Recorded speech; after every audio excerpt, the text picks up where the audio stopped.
The story today is the non-meeting, and this is really stunning. The idea that, first of all, Donald Trump would tweet out to the president of Mexico, "Don't come if you're not paying for the wall," right? And then he would get a response by Twitter from the president of Mexico saying, "Okay, I'm not coming." Well, he backed him into a corner, didn't he? I mean, if you say maybe it's better the meeting doesn't happen, what is the president of Mexico supposed to say? Oh no, please let it happen. I mean, that is kind of the situation. I mean, Donald Trump had raised hackles down in Mexico City, a lot of pressure on the Mexican president not to come. They were feeling insulted by the wall and his comments yesterday. And then today, on top of that, saying that if you're not going to pay for the wall, don't bother coming. The surprising thing here is one of the things Trump sold the American people on was that he was a deal maker and he knew how to sit down with people and make deals. But you don't insult somebody and tell them they're incompetent before they even get into the room to make a deal with you. So it's hard to understand how he's going to make progress on this.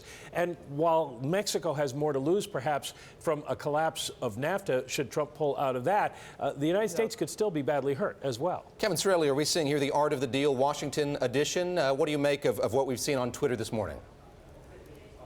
Well, Democrats are going to pounce on this, of course, for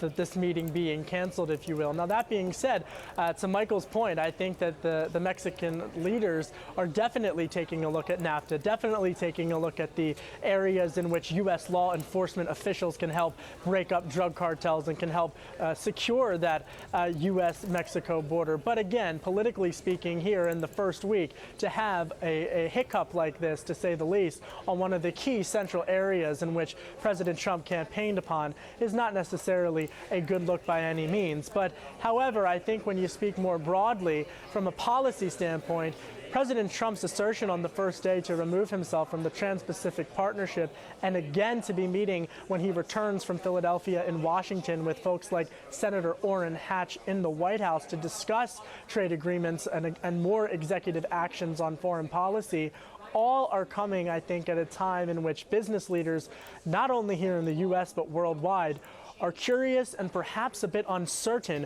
with just what their relationship means with this new incoming White House. And I just want to break in and give a headline that Spicer, the White House Secretary Sean Spicer, is saying that the U.S., quote, will continue to coordinate with Mexico on a meeting and will look for a date in the future with Mexico president. This is...